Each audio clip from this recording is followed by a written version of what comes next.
Telugu film industry ఎప్పుడెప్పుడు అనేది చూస్తున్న గేమ్ చేంజర్, పుష్ప 2 ట్రైలర్లు అయితే రెండు విడుదలైపోయాయి. ఈ రెండింటి మీద భారీ అంచనాలు నెలకొన్న నేపథ్యంలో రెండు సినిమాల ట్రైలర్లు ఎలా ఉన్నాయి, రెండు సినిమాల కంపారిజన్ ఏంటి, రెండు సినిమాలు ఒకటి డిసెంబర్లో మరొకటి సంక్రాంతికి రానున్న నేపథ్యంలో రెండు సినిమాల్లో ఎలాంటి కామన్ పాయింట్ ఉంది, రెండు సినిమాలు అభిమానులు ఎలా ఆనుకొట్టుకున్నాయి, రెండు సినిమాల మీద అభిమానుల ఎక్స్పెక్టేషన్ ఎలా ఉందనేది ఒకసారి చూసుకుందాం. మొదటగా గేమ్ చేంజర్ గురించి. శంకర్ డైరెక్షన్ లో వస్తున్న మోస్ట్ పవర్ఫుల్ మూవీగా గేమ్ చేంజర్ కనిపిస్తా ఉంది.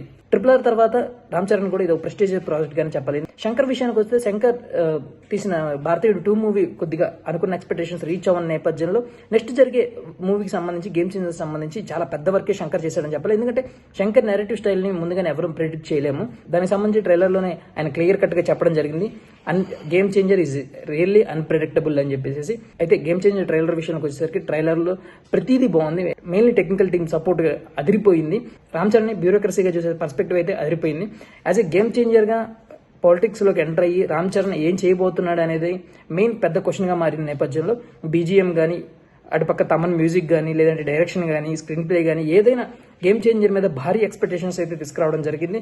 ఇంకా పుష్ప 2 విషయానికి వచ్చేసరికి నేషనల్ అవార్డు అందుకున్న తర్వాత అల్లు అర్జున్ తీస్తున్న మోస్ట్ ప్రెస్టీజియస్ ప్రాజెక్ట్ కూడా ఇదే. సుకుమార్ కూడా ఇది చాలా ఛాలెంజింగ్ టాపిక్. ఎందుకంటే డిసెంబర్లో వస్తున్న నేపథ్యంలో కాంపిటీషన్ ఎక్కువగా ఉన్న తరుణంలో కోల్డ్ వార్ నడుస్తున్న ఈ సందర్భంలో పుష్ప 2 అనేది అల్లు అర్జున్ కి, సుకుమార్ కి ఇద్దరికి చాలా ఇంపార్టెంట్ ప్రాజెక్ట్. ఆల్రెడీ చూసాము, ట్రైలర్ లో కూడా అదిరిపోయింది. కంపేర్ చేసుకుంటే అనే మాట వద్దు, రెండు ట్రైలర్లు కూడా ఆసమ్. పుష్ప వర్షన్ చూసుకుంటే ఎర్రచందనం స్మగ్లింగ్ సంబంధించి ఒక పక్క గేమ్ చేంజర్ చూసుకుంటేనేమన్నా బ్యూరోక్రసీ గురించి, పాలిటిక్స్ గురించి ఉంది. రెండు సినిమాల్లో కామన్ గా రెండు సినిమాల్లో ఉన్న పాయింట్ ఏంటంటే ఇంటర్నల్ పాలిటిక్స్.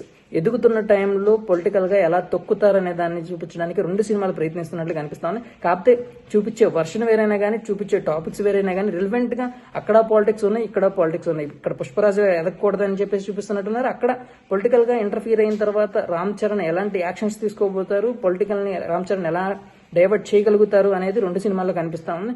టెక్నికల్ ఆస్పెక్ట్స్ విషయానికి వచ్చేసరికి రెండు సినిమాలు క్లియర్ కట్ గా అవసరంగా ఉన్నాయి. రెండు సినిమాల్లో మ్యూజిక్ విషయానికి వచ్చేసరికి ఒక పక్క డిఎస్పీ అదర కొడితే అటుపక్క తమన్ చించారేశాడని చెప్పాలి. ఇటుపక్క మైత్రి మూవీ మేకర్స్ అయినా, ఇటుపక్క సుకుమార్ అయినా, అటుపక్క శంకర్ అయినా, ఇద్దరు డైరెక్షన్ విషయంలో ఎవరికి వంక పెట్టడానికి లేదు నిజంగా. ఎందుకంటే ఇద్దరు అన్ప్రెడిక్టబుల్లే.